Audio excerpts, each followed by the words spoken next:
Hi friends, exam job പുതിയൊരു job information വീഡിയോയിലേക്ക് ഏവർക്കും സ്വാഗതം. കേന്ദ്ര സർക്കാരിന്റെ കീഴിൽ ഒരു ജോലി ആഗ്രഹിക്കുന്നവർക്ക് ഇന്റലിജൻസ് ബ്യൂറോയുടെ വിവിധ ഒഴിവുകളിലേക്ക് ഇപ്പോൾ അപേക്ഷകൾ അയക്കാവുന്നതാണ്. ഈ ഒരു നോട്ടിഫിക്കേഷന്റെ ഡീറ്റെയിൽസ് നമുക്ക് നോക്കാം.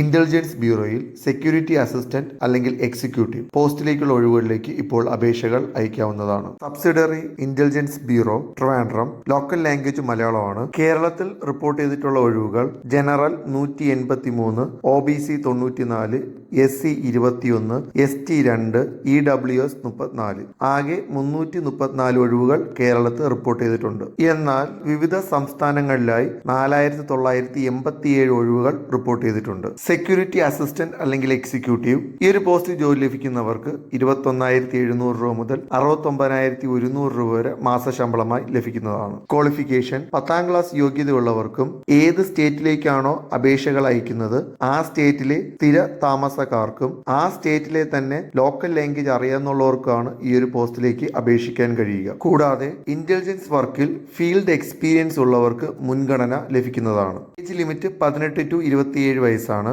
എന്നാൽ SC, ST, OBC വിഭാഗക്കാർക്ക് ഏജ് കൺസിഡറേഷനും ഉണ്ടായിരിക്കുന്നതാണ്. കേരളത്തിൽ ഒഴിവുകൾ റിപ്പോർട്ട് ചെയ്തിട്ടുണ്ടെങ്കിലും ഈ ഒരു പോസ്റ്റിൽ ജോലി ലഭിക്കുന്നവർ ഇന്ത്യയിൽ എവിടെയും ജോലി ചെയ്യാൻ സന്നദ്ധരായിരിക്കണം. സെലക്ഷൻ പ്രോസസ് ടിഗർ 1 ഓൺലൈൻ എക്സാം ആണ്. അതിൽ general awareness, quantitative aptitude, numerical reasoning, English language, general studies എന്നീ ടോപ്പിക്കിൽ നിന്നുള്ള ക്വസ്റ്റ്യൻസ് ഉണ്ടാവും. അതിൽ ക്വാളിഫൈ ചെയ്യുന്നവർക്ക് ടിഗർ 2 റിട്ടേൺ എക്സാം ആണ്. അതിൽ ഷോർട്ട് ലിസ്റ്റ് ചെയ്യപ്പെടുന്നവർക്ക് ടിഗർ 3 ഇന്റർവ്യൂ, പേഴ്സണാലിറ്റി ടെസ്റ്റും ഉണ്ടായിരിക്കും. അതിൽ ക്വാളിഫൈ ചെയ്യുന്നവർക്ക് മെഡിക്കൽ ടെസ്റ്റ് ഉണ്ടായിരിക്കും. അതിനുശേഷം മെറിറ്റ് ലിസ്റ്റ് പ്രഖ്യാപിക്കുന്നതാണ്. ഈ ഒരു പോസ്റ്റിലേക്ക് അപേക്ഷിക്കുന്നവർക്ക് റിക്രൂട്ട്മെന്റ് പ്രോസസിംഗ് ചാർജായി 550 രൂപ അടയ്ക്കേണ്ടതാണ്. എന്നാൽ ജനറൽ, EWS, OBC കാറ്റഗറീസിലെ മെയിൽ കാൻഡിഡേറ്റ്സിന് എക്സാമിനേഷൻ ഫീ ആയി 100 രൂപയും റിക്രൂട്ട്മെന്റ് പ്രോസസിംഗ് ചാർജായി 550 രൂപയും ചേർത്ത് 650 രൂപ അടയ്ക്കേണ്ടതാണ്. അപേക്ഷകൾ അയക്കേണ്ട അവസാന ദിവസം ഓഗസ്റ്റ് 17 ആണ്. അപേക്ഷകൾ